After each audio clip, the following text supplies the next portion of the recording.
there's a certain caliber that you reach where you can actually start holding people more accountable, and you can actually start being more responsible yourself and with those around you, in the sense that you lead by example to a degree in which what you do has a direct influence on the people around you in a way that is for better or for worse.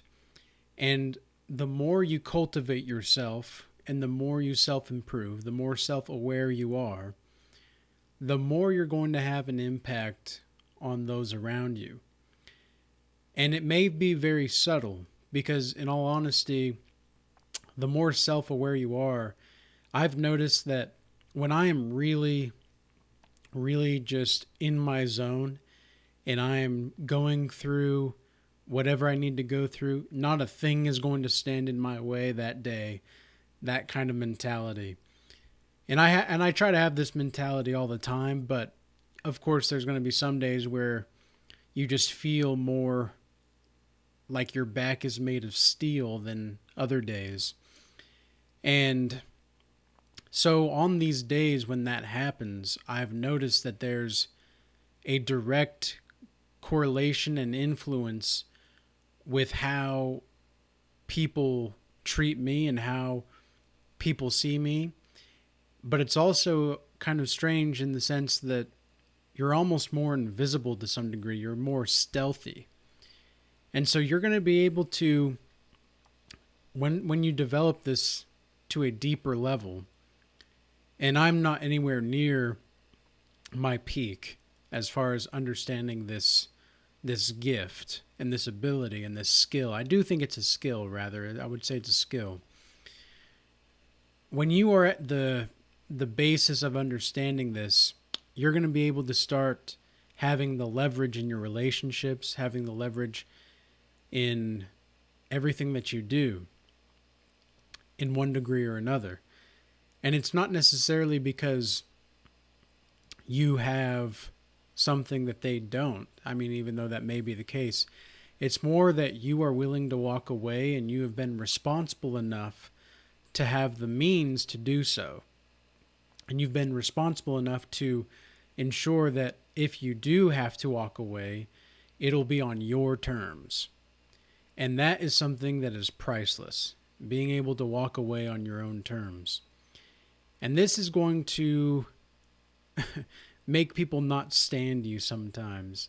Like, some people may not be able to accept that you have this ability to walk away, especially any kind of person that is narcissistic or that is any kind of exhibiting any kind of displays of narcissism.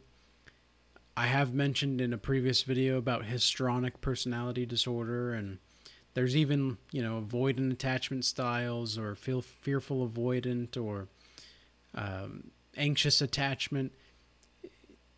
Anytime you're dealing with someone that doesn't have a healthy attachment style, you're going to,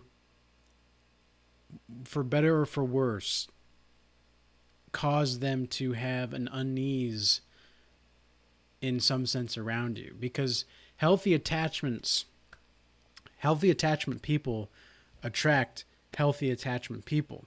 And sometimes the avoidance or sometimes the anxious attachments will try to leech on to the healthy person, and then they'll intentionally sabotage the relationship, in which the healthy person will say, okay, I'm just going to step away from this.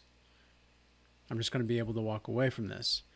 And the person with an unhealthy attachment style is not going to necessarily understand what is going on. And the healthy person understands that, look, if something isn't working out, if something isn't compatible here, then obviously, like, we need to go somewhere else. So it's like, anyway, you just get the idea here on where you stand. And people cannot stand when you know where you stand sometimes.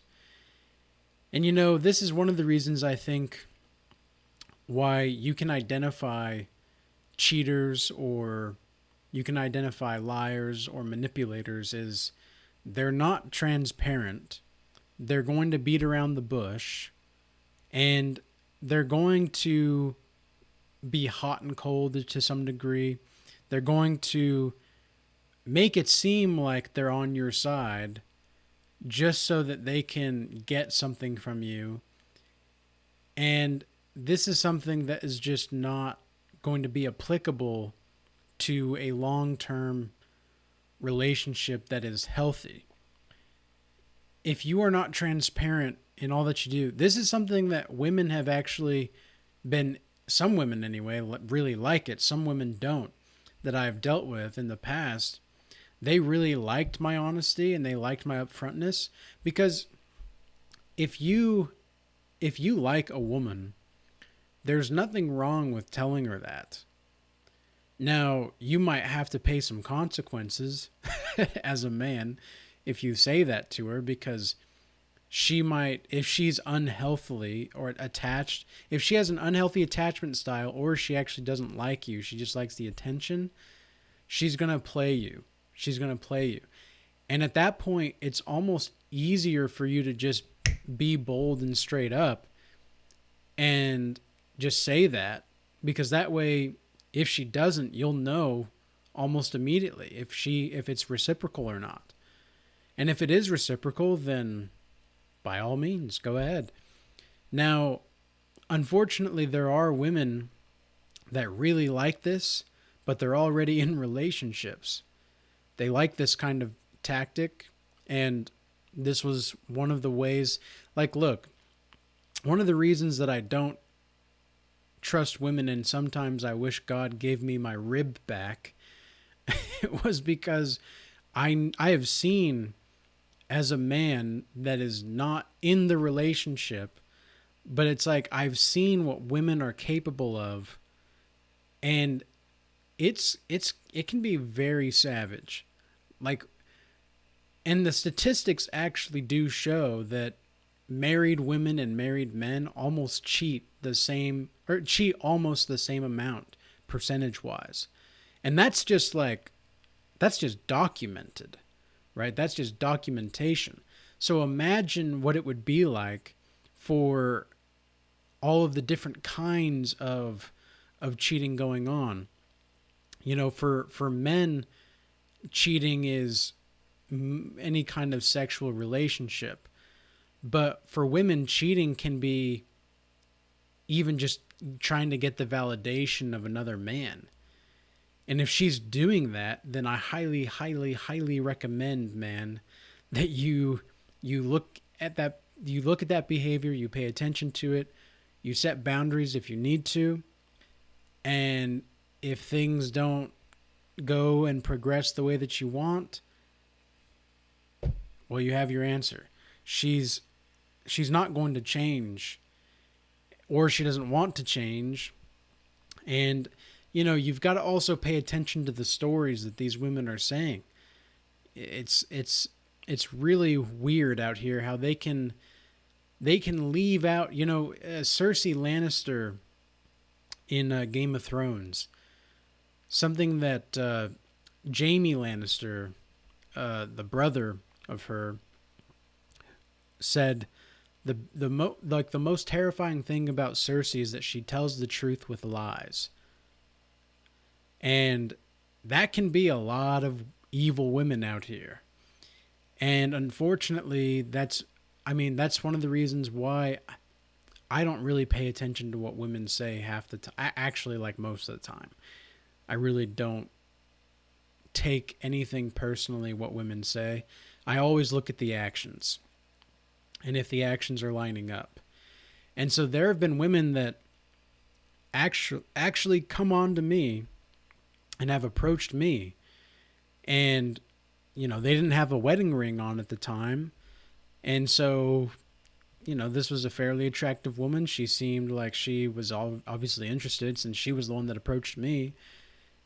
And so when I was very direct and I wanted to continue the conversation outside of that circumstance, she was very like gung ho about it, all to find out later on that she was married.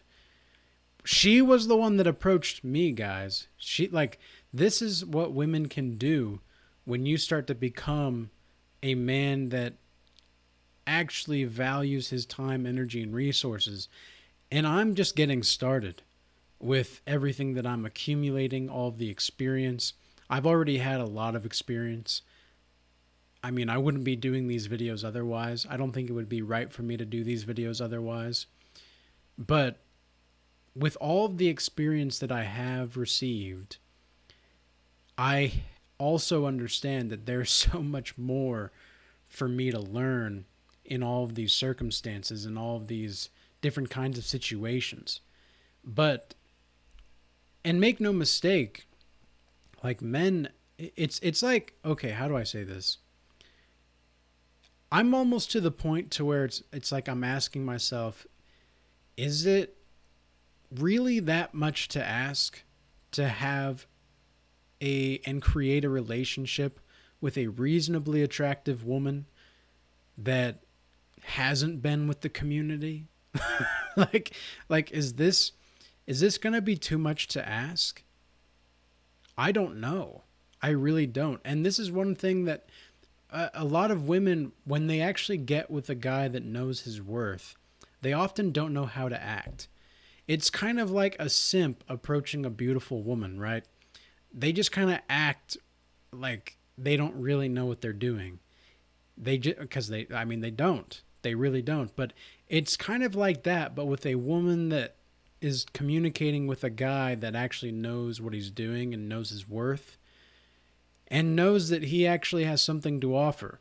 Maybe he's not making a shit ton of money, right? Maybe he's making uh, the median income for the country that he's in, and which in America is about 45K a year, statistically speaking, for men.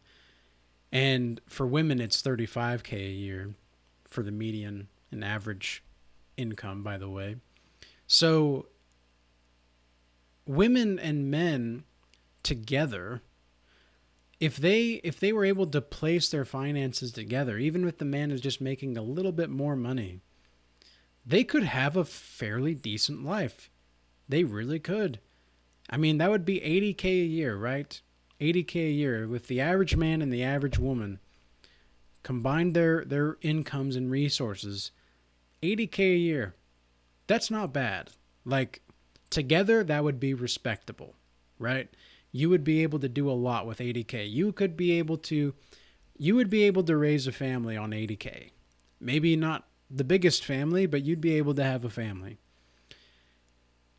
Unfortunately, because modern women are so deluded and most men have trained women to be receivers of the Cash App, or just like I've mentioned this before in a video a while back, but I remember this was like maybe 5 months ago, 6 months ago, and I was at the gym and I overheard this woman who's married, by the way. She's wearing a ring, talking about, well, I guess I shouldn't assume that she's married because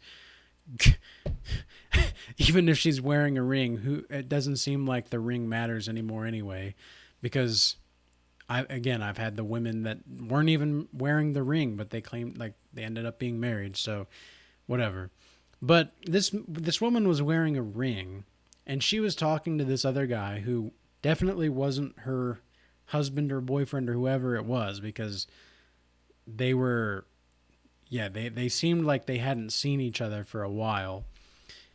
And they were like catching up, and she had like talked briefly about because he asked like what she had been up to, and she was talking about how she's now getting calls from guys that would call her and pay her just to talk to her. And the guy was like, "Well, how much? Like, how much are these guys paying to talk to you?" $200 for 30 minutes to talk to a woman with a ring on that has a bunch of tattoos that looks like she's not even young, like she's not even like super young anymore. And I'm not saying, like, I'm not degrading women that are like aging, let's say, but I'm just saying, like, us men, we usually value youth, fertility, beauty, feminine, cooperativeness, etc. And so this is a guy that's training this woman, and this kind of woman, that she is super valuable just because of the way she looks. No man in the world can do that kind of thing and get away with it. If I told these, and it's not even talking about like they said $200 just to talk to her about like her. This isn't even like a service, or like, because I do calls with people, but I'm providing a service. I'm actually trying to help alleviate people from their trauma. I'm trying to actually get at the root of these issues. I'm trying to get at the understanding of where they're going in their life, and trying to help themselves become a better version of themselves and find a path that is more righteous for them. Meanwhile, you've got these kinds of people that are just giving away the leverage to these women because of how they look. It's crazy. Like, it's just insane. There's no man that could do that. If I was to say, like, a woman can call me, but she has to pay me first, or she has to send me a Cash App. What is like the difference between that and I don't know if I can say the actual word. I'll just say it. What's the difference between that and prostitution in some sense, or being an escort of some kind? What's the difference? We need to make men humanized again. That's what we need, because you know what? What most men don't realize is that women don't really see men as a human being until it gets personal for them. And what I mean by that is, until women, like, if you were to ask a woman if the way that she's treating the guys now, if that's how she would want her son to be treated, immediately she would start to change her mind. And you see this time and time again with all of these different podcasts, with the women around the table, and you have the men asking these questions, or even with Kevin Samuels, God bless him, rest his soul. You've seen that with those kinds of shows on YouTube as well, and like these kinds of podcasts. And you're just thinking to yourself, like, it truly amazes me how little some of these women think. And I understand why, because they feel first and then they think. And this is not like, I'm not hating on women. I'm just saying that this is exactly what it is. Like, women just, most of the time, they don't think about the consequences of their actions until it gets too late or personal. And the only time that they can actually think about the consequences of their actions, if they had a steady, disciplined life growing up with a good father figure that could set an example of godly righteousness for them. That's like the only time I've seen women end up like actually knowing how to think for themselves. Otherwise, they just kind of get sucked into this impressionistic reality and delusion of, it's not even a reality, it's a false reality. And if you don't like the false reality, well, now you're an abuser, or now you're a control freak. And it's just like, I didn't even do anything. I just placed a boundary. And that's just going to be what some of it is like out here, guys. Like, that's just the way it is. And so I encourage you to look at these kinds of behaviors and understand that you have the leverage when you know when to walk away and how to walk away. Do not send women money. Like, don't send women money. Especially if you're not even in a relationship with these women. Women want to earn your attention. They really do. But you've got to be careful between understanding the choosing signals of women and then the ones that are just trying to choose you just because they need the validation. You've got to be careful about that. So we've got to learn as men how to walk away and how to mean it when we walk away.